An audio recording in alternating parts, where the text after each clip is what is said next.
I'm actually having open heart surgery on Thursday. I've had a heart condition since birth, pulmonary disease.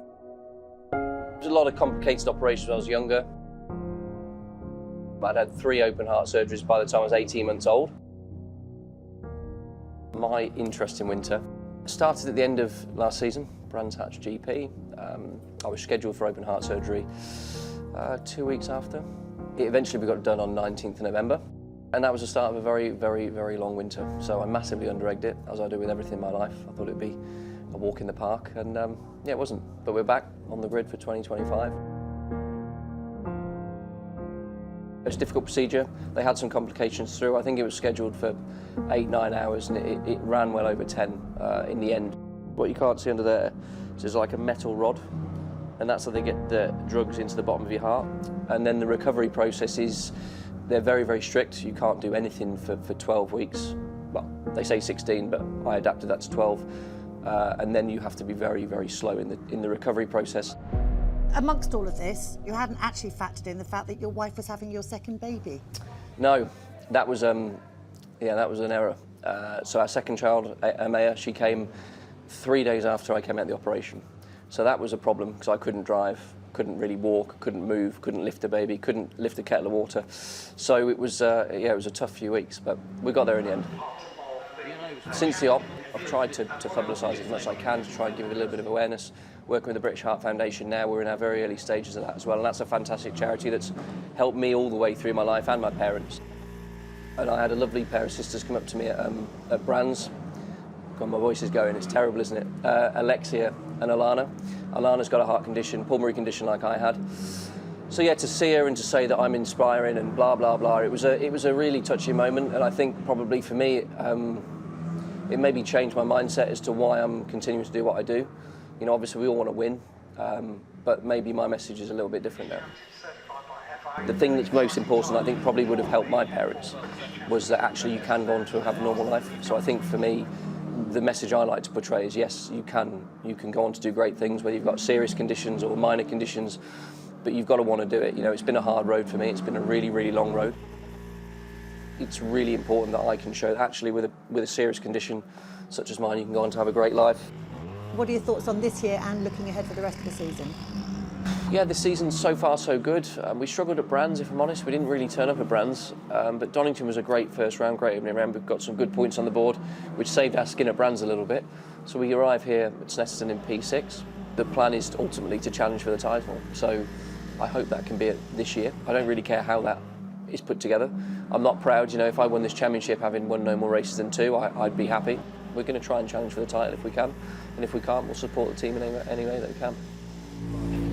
Now, the races may be short, but the physical demands of driving a touring car can be quite challenging. And in the paddock area now is a new driver recovery centre, which is being staffed by a team from the University of Greater Manchester. And David Addison has paid it a visit. We talk about cars being repaired during the course of a race weekend, but what about drivers? Well, the University of Greater Manchester, formerly the University of Bolton, is on site at touring car meetings this year with staff and students from its sports rehabilitation degree programme and looking after the well-being of drivers after practice or qualifying or after the races. Let's go and meet the team and find out a little bit more about it. Sean Devlin is the man that heads up this programme. Sean, it sounds a really good idea, this, and drivers are responding very positively. Yeah, so we've had a few of the drives in already. So basically we testing beforehand, we're seeing the range of motion, seeing any limitations they've got. Then we're doing whatever treatment's necessary. Then from there we're retesting and seeing quite a bit of improvement. And we've had a few drives in who've basically had some good success. We've got some good feedback from them. Everything's going well. So the students are loving it. It's having brilliant placement opportunities with them. So it's giving them the chance to work with professional athletes where normally we have placements with sports teams, football, rugby. We have placements in clinics, we have placements in military defence, so it's just giving them the chance to work with professional athletes and professional sportsmen. What are we talking about in terms of what a driver can get out of this? It's more than just a quick massage, I guess. Oh, of course, yes. Like I say, we're looking at the range of motion. I mean, on the track days, it's more of a maintenance sort of thing, so we're doing sort of performance massage, basically to make sure they're at the peak performance for the race. But we have a few drivers that come to us outside and work on full rehabilitation plans, so we're currently working with Dan who's getting a treatment at the minute. So he comes to us outside as well, and we're looking at the full rehabilitation of his shoulder and his neck, and basically improving his overall health, not just for the racing in general. I guess in a race car, though, the way that a driver is sat and braced, the body's almost corkscrewing itself into a strange position, and you've got to try and undo that so they can get in the car for the next race. Well, basically, yeah. So as the season goes on, obviously they're in the car for a lot of time throughout the races. They get tighter and tighter as the race season goes on. They get more neck problems. Obviously, anything that's happening in the cars, they might get a few whiplash injuries. The forearms get tight. So basically, we're looking at undoing everything that's being done in the car to, like I say, keep it at their peak performance as much as possible. And reaction times as well, you can test, I gather. Yeah, so we do reaction times. So with the reaction times, we have the Blaze pods there, which Aaron, one of our third-year students, is working with at the minute. So we'll test the reactions beforehand. We'll give them some exercises to do, some reaction exercises to do. Then we can test it again and see if we've got some improvement and see, well, basically if we can get the best out of the drivers. Right, well, one happy customer is Dan Lloyd, who is around here. So let's go and have a quick word and make sure that he's race ready for later in the day. Dan, there's an old war wound being treated here, I gather. Yeah, that's right. I broke my collarbone back in October, so about 6 months of rehab over winter, getting ready for the season. Still giving me a bit of stick. It's fine in the car, but it's when I'm out the car that I'm struggling. So this is actually great for me. During a race day, you know, you're in and out the car a lot. What can you benefit from? What do you need to be done to you to make sure you're 100% for the next race? It's keeping on top of it, because if it's sore at the start of the weekend, you're really going to struggle at the end. So, for example, you know, where it really starts hurting is on an evening, lack of sleep, waking up in the middle of the night.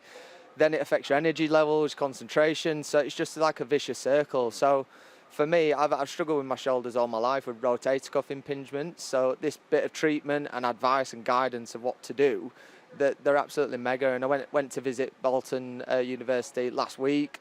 Got some great treatment, advice, and a bit of a rehab plan, better than what I've had when I broke my shoulder through the care. So yeah, really good. Are you aware of a difference in how you feel over a race day now compared to last year? Because irrespective of that injury, you know, you're getting this extra treatment between races. Yeah, 100%. Like at the first round, because of my shoulder injury, I woke up and I had a trapped nerve in my neck going into Donington at the first round. So it was really lucky that these guys were here over a weekend to get some treatment to loosen it up. Hasn't brought me any luck so far for the first 2 rounds, but we were P2 in that session, so hopefully it's helping. And are you spreading the word? Are you telling other drivers about this? And I gather, no? Keep it as your secret. Yeah, no, a lot of drivers know, and it's quite funny. It tends to be the older drivers who come in, the ones who have had a lot of crashes. You obviously, when you're younger, you don't have as many issues, but big crashes over the years, it catches up with you, so you need to keep on top of it more and more. Right, we better let the hands behind you work their magic. It's just another example of how drivers are being kept at the top of their game, ready for a tough day at the office.